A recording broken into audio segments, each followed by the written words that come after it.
De tout temps, les flammes du pétrole ont brûlé sur l'Iran.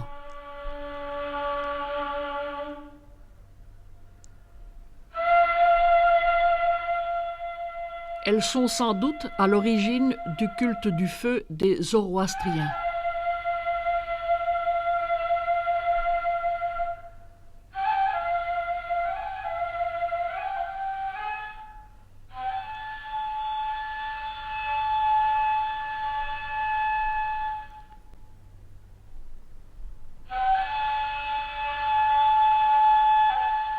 Elles ont été aussi la cause de la destruction de Persépolis.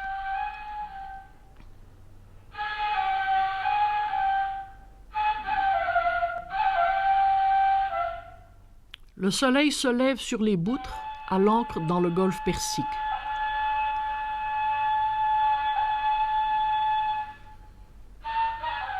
Depuis toujours en butte à des convoitises, ce golfe a, sur certaines de ses îles, des monuments de toutes les époques.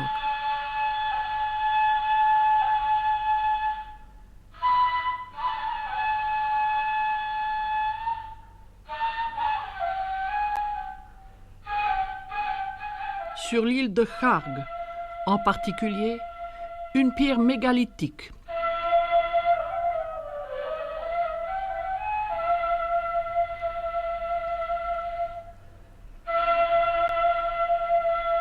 Les restes d'une vaste citerne qui alimentait l'île en eau, mais qui a été dévastée par un tremblement de terre. Un temple consacré à Poséidon.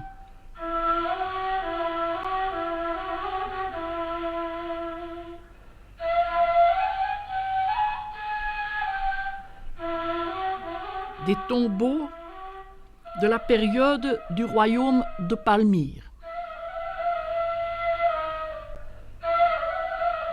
Aux sculptures très caractéristiques.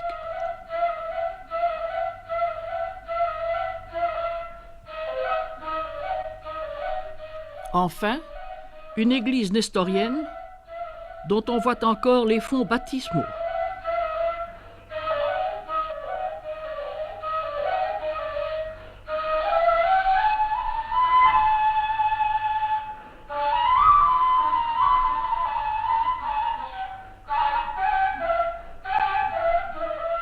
Fonds baptismaux qui sont une simple cuve. Plus récent, un très beau tombeau musulman. Tous ces vestiges témoignent de ce lointain et prestigieux passé. Au XVIe siècle, les navigateurs hollandais ont essayé d'y planter des bamians, arbres importés des Indes, immenses, qui ne peuvent croître que par leurs racines multiples qui tombent de leurs branches.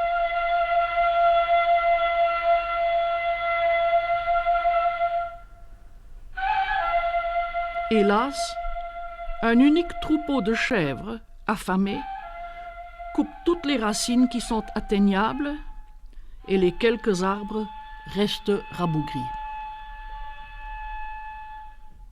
Les côtes du golfe Persique sont le plus souvent abruptes, surplombées de falaises incultes.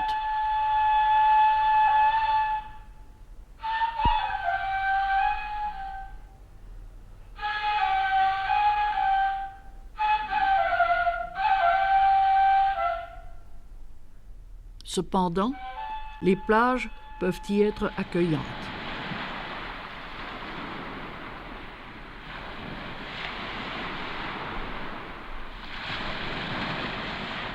Elles ne sont fréquentées que par les pêcheurs, qui y trouvent un havre et un refuge.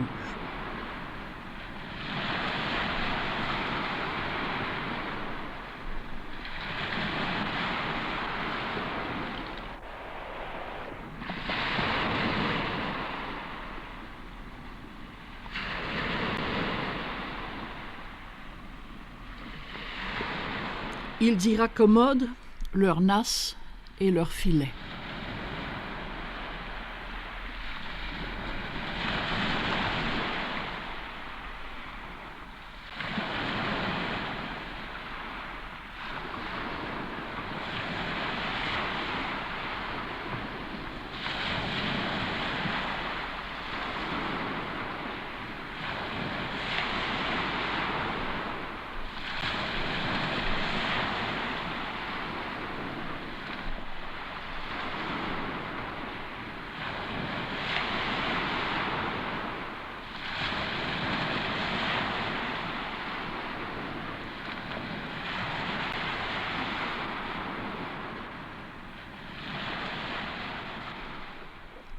Ils y échouent leurs bateaux, construits de planches de bois, rivés par des clous de cuivre.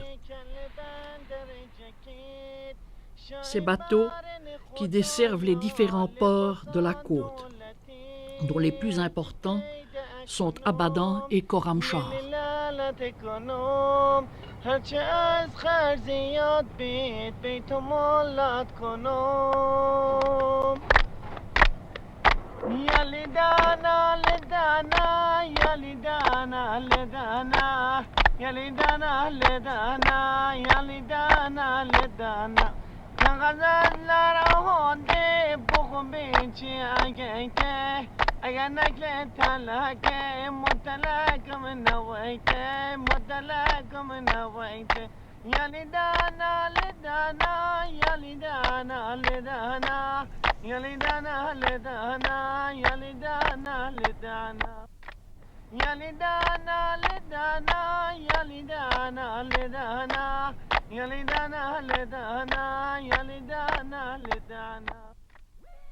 Dans ces ports, les marins viennent se faire embaucher. Dans des repères sombres, les plus vieux forcent l'admiration des jeunes par de grands gestes et des récits dignes de Sindbad le marin.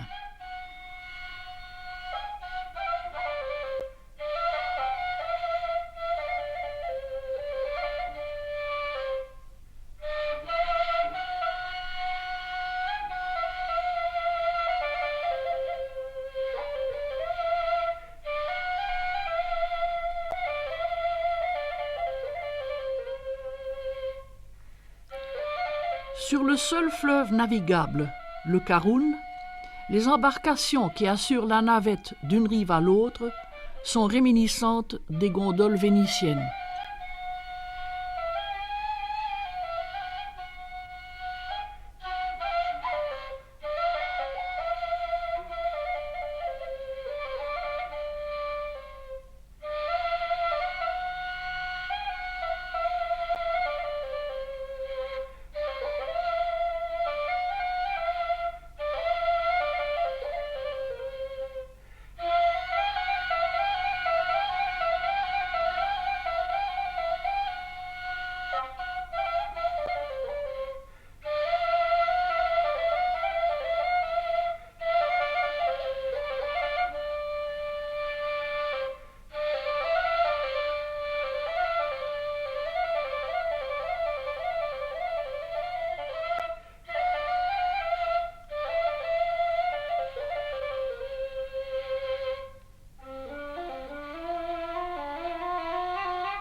Tout le long des côtes et des rives s'étalent des chantiers où navires et bateaux sont réparés et radoubés.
Ces chantiers s'établissent jusque dans les palmeraies. Et l'on se demande comment ces vaisseaux, une fois construits ou réparés, sont remis à flot. C'est de la côte iranienne du golfe Persique que partent ravitaillements et marchandises à destination de l'Arabie, comme aussi des différentes îles des Émirats.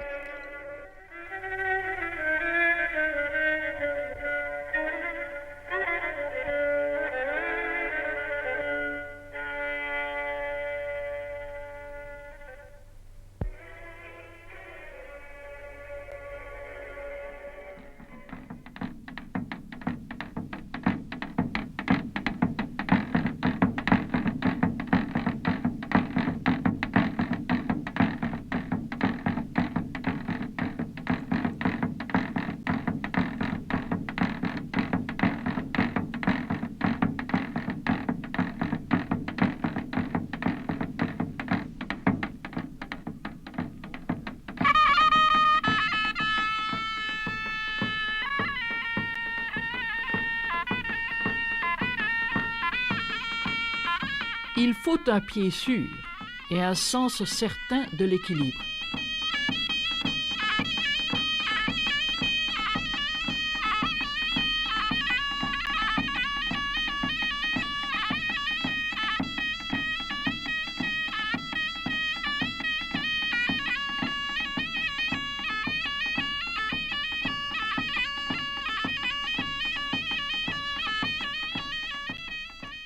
Des topos entiers sont expédiés au-delà de la mer. Mais il faut assurer leur bien-être, quelque peu relatif. Et il faut aussi assurer leur ravitaillement.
Tout doit venir du continent et l'on s'efforce de ne pas manquer la manœuvre.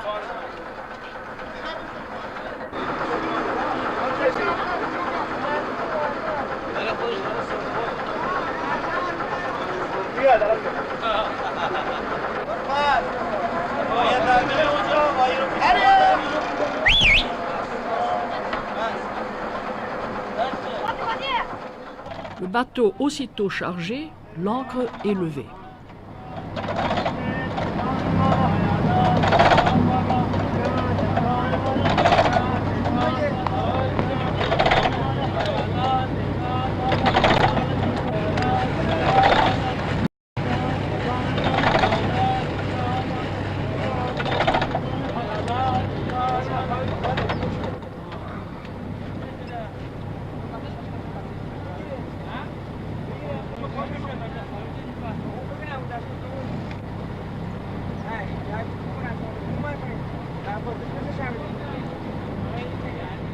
Un hélicoptère de la compagnie du pétrole surveille la rade, tandis que se font les manœuvres pour quitter le port.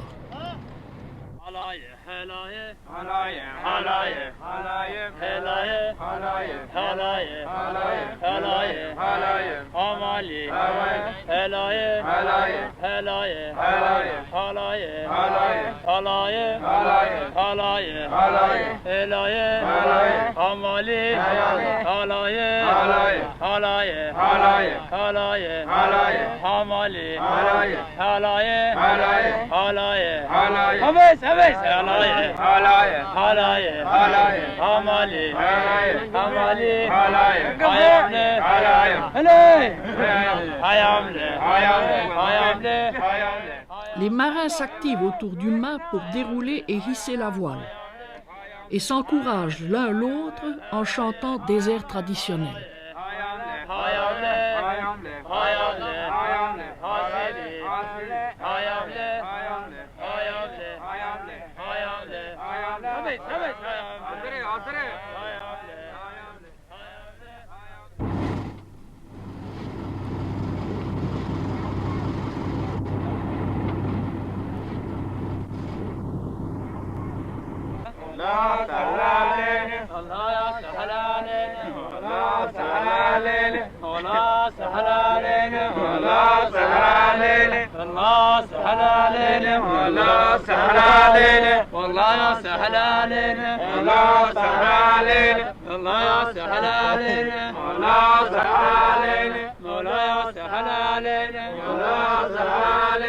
مردان سهل علينا الله سهل علينا والله سهل علينا والله يا سهل علينا والله يا سهل علينا والله سهل علينا الله يا سهل علينا والله سهل علينا والله يا سهل علينا والله سهل علينا مردان سهل علينا والله سهل علينا والله يا سهل علينا والله سهل علينا والله يا سهل علينا.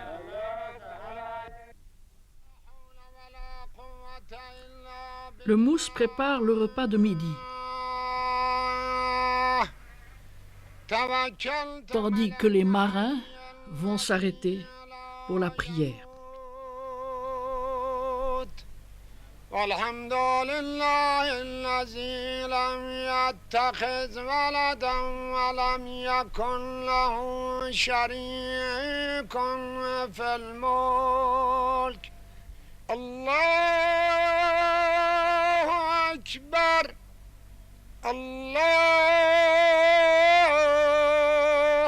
أكبر الله أكبر والله أكبر.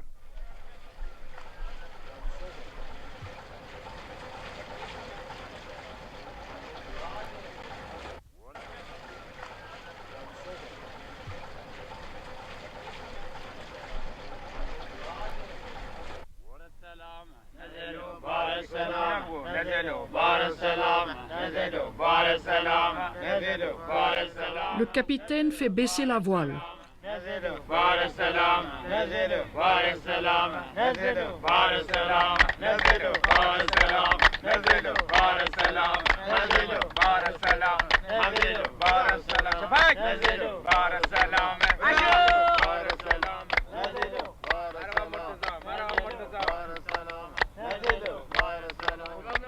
Le bateau vire, s'apprêtant à remonter le Tchad el Arabe.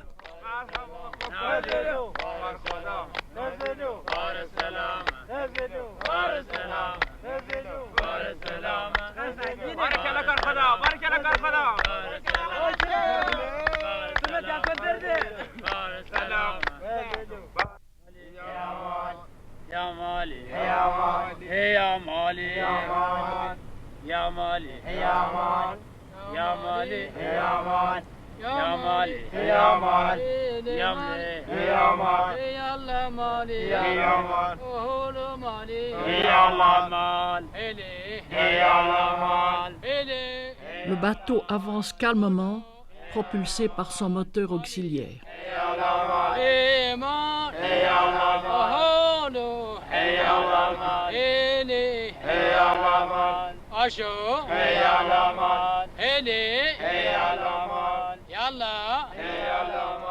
Ayant enlevé son turban, le capitaine prend quelques moments de détente avec des jeunes femmes qui voyagent avec nous, qui sont aimables et gracieuses, tandis qu'un jeune étudiant met ses heures de loisirs à profit.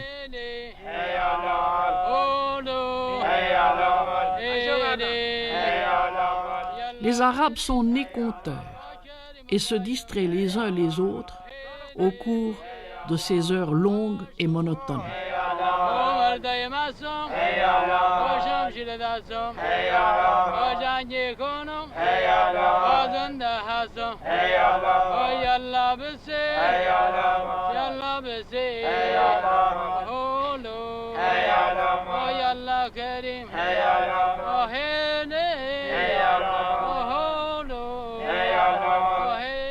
Tout le long des rives, des nasses et des filets sont tendus.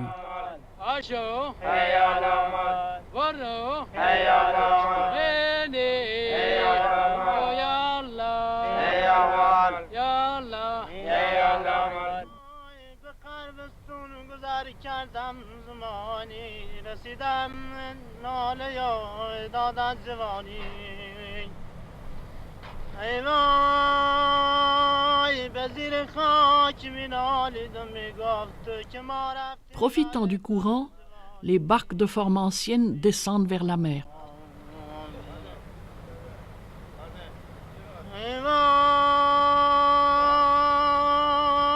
به دشتی آمدم خیلی غمینم خدا کردن که دلبر را ببینم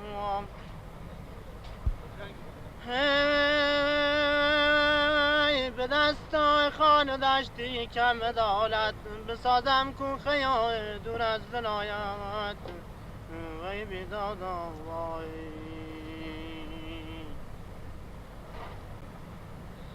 ای وای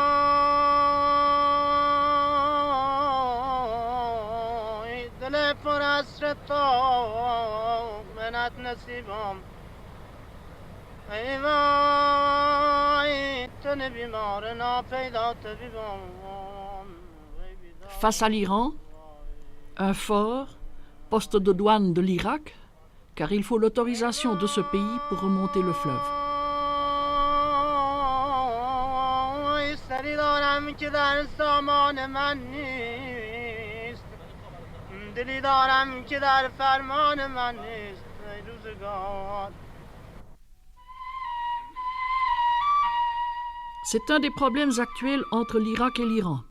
Ce dernier pays devant toujours obtenir autorisation et pilote pour atteindre le port d'Abadan, où se ravitaillent les grands cargos modernes.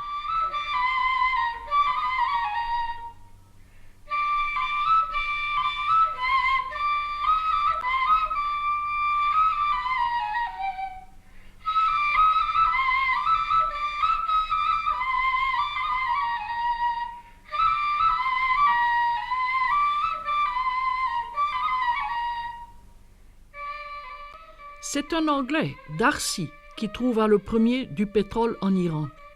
À la suite de cette découverte, un accord fut signé entre la Grande-Bretagne et l'Iran. En 1908, le premier puits fut mis en service. Les machines de cette époque sont maintenant entretenues avec un soin jaloux à Machid et Soleiman et sont considérées comme objets de musée.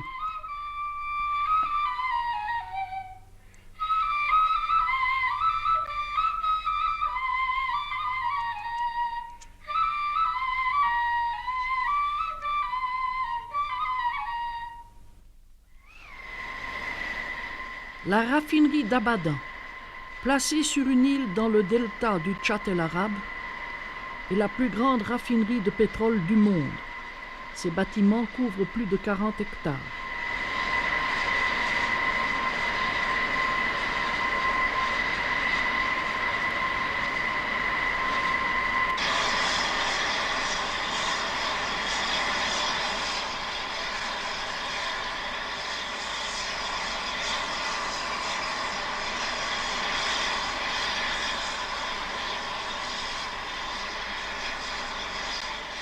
Condensateur, refroidisseur, vaste salle, semble un labyrinthe affolant aux non-initiés.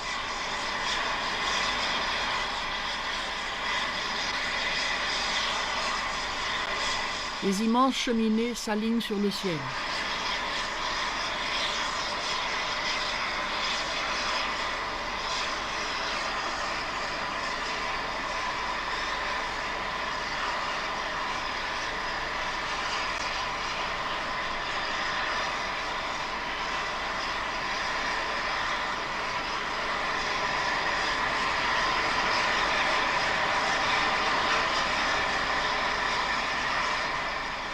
De rares ouvriers se rencontrent dans cette usine qui a un des taux d'accident le plus bas.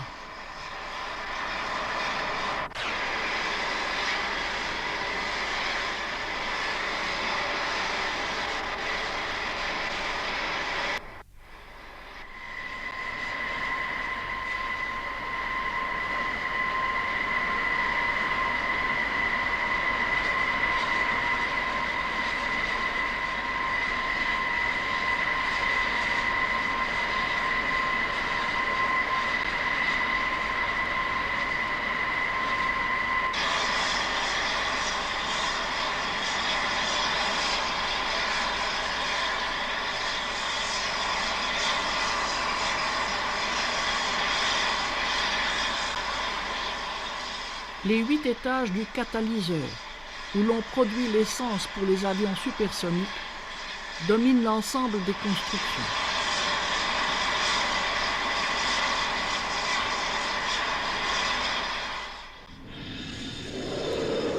Au rez-de-chaussée, le four qui atteint des températures difficiles à imaginer.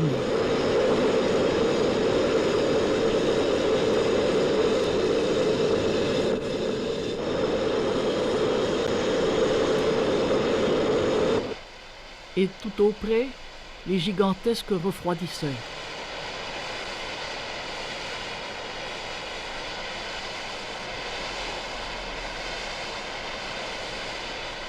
Mais la situation même d'Abadan devient difficile, non seulement sur le plan politique, mais par le fait que les tanks géants ne peuvent y parvenir. Rivières et côtes n'ayant plus suffisamment de profondeur.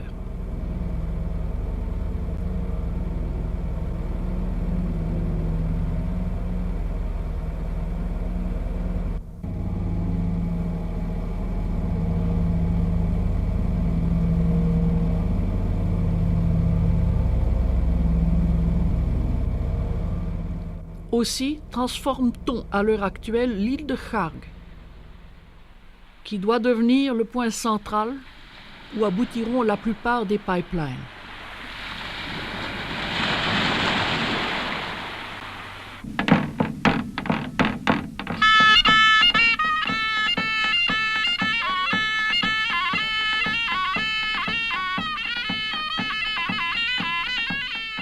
C'est de l'île de Kharg que seront réexpédiés vers l'étranger les millions de litres de pétrole brut.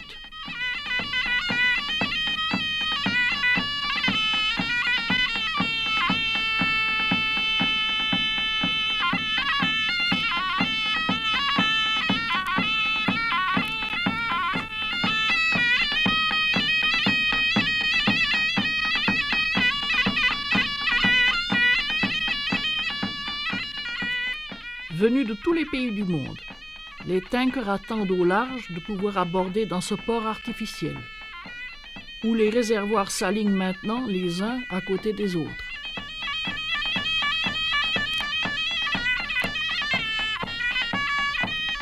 Comme un immense jeu de mécano, les quais sont faits de poutrelles d'acier.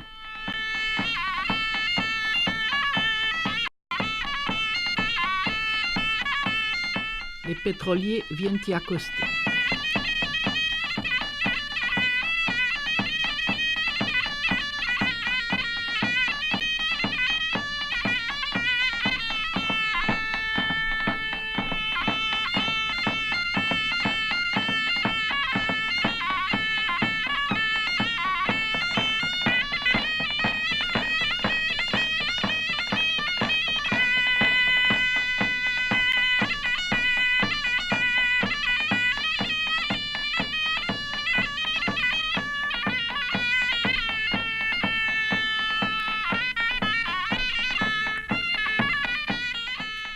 Que ce soit d'Occident ou d'Orient, tous portent à leurs mains l'emblème du pays où ils viennent se ravitailler.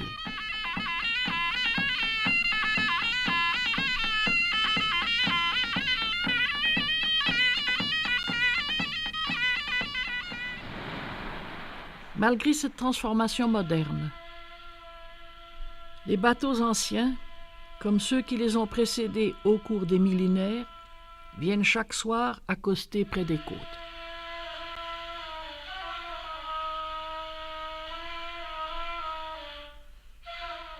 Pour ces navigateurs, c'est l'heure du repos mérité.